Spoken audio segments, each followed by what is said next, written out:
સુરત શહેર police commissioner Anupamsinh Gehlot સાહેબના માર્ગદર્શન હેઠળ સુરત શહેર ઇકોનોમિક ઓફેન્સીસ વિંગ જે ઇકોસેલ છે, જે સુરત શહેરની અંદર દાખલ થતા તમામ જે આર્થિક ગુનાઓ છે એની ઉપર ફોકસ કરી રહી છે. અને આ જ અનુસંધાને સુરત શહેર ઇકોનોમિક ઓફેન્સ વિંગ દ્વારા એક ખૂબ મોટી સફળતા જમીનના કેસમાં છેતરપિંડી કરવાના ઈરાદે જે મૂળ એકાઉન્ટો ખોલી નાખનારા જે કર્મચારીઓ છે, બેંકના કર્મચારીઓ, અને સાથે મ્યુલ એકાઉન્ટ ખોલવા માટે જે સિમ કાર્ડ આપનાર જે સર્વિસ પ્રોવાઈડર છે એની ધરપકડ કરવામાં આવી છે. બનાવની જો હકીકત કહીએ તો એક આરોપી છે રવિકુમાર કોલડિયા. આ રવિ કોલડિયા જે ફરિયાદીને મળ્યો હતો અને રવિ કોલડિયાએ ફરિયાદીને એવું કહ્યું હતું કે મારી પાસે એક જમીન છે, એ જમીનનો મારી પાસે સોદા ચિઠ્ઠી છે અને આ જમીન હું તમને વેચી આપીશ. જમીનના જે ઓરિજિનલ માલિક છે, આ માલિકો અત્યારે કેનેડામાં છે, પણ એ સોદા ચિઠ્ઠી મારી પાસે છે અને જો તમે જમીન ખરીદવા માંગતા હોય તો હું માલિકો સાથે તમારો કોન્ટેક્ટ કરાવી આપીશ. અને આ રીતે ફરિયાદીને વિશ્વાસમાં લઈને આરોપીએ સૌથી પહેલા તો ફરિયાદીને પ્રોપર વિશ્વાસ આવે એના માટે ફરિયાદી જે જમીનના માલિકના અકાઉન્ટમાં પૈસા નાખે એ આશયથી, અને એને એવું બતાવવા માટે કે અકાઉન્ટ છે જમીન માલિકોના જ છે, એ આશયથી જે ત્રણ જમીન માલિકો છે એ ત્રણેય જમીન માલિકોના ખોટા અકાઉન્ટ,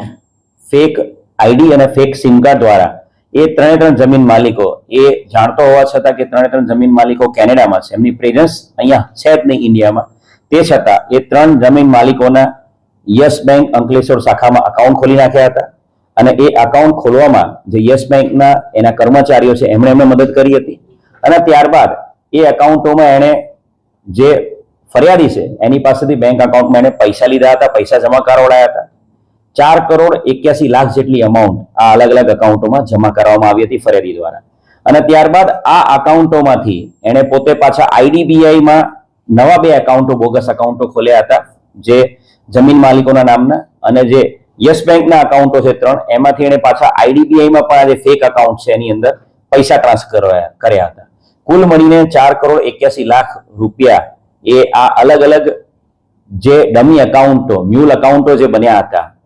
જે જમીન માલિકો છે જે કેનેડામાં હતા એમના, એ અકાઉન્ટોમાં પૈસા ગયા હતા અને તમામ પૈસા છે એ આ રવિ કોલડિયાએ પૈસા એના હડપ કરી લીધા હતા. ફરિયાદીની ફરિયાદના આધારે આ સમગ્ર બનાવ અનુસંધાને ગુનો દાખલ કરવામાં આવ્યો છે. અને આ ગુનામાં જે કહ્યું એ પ્રમાણે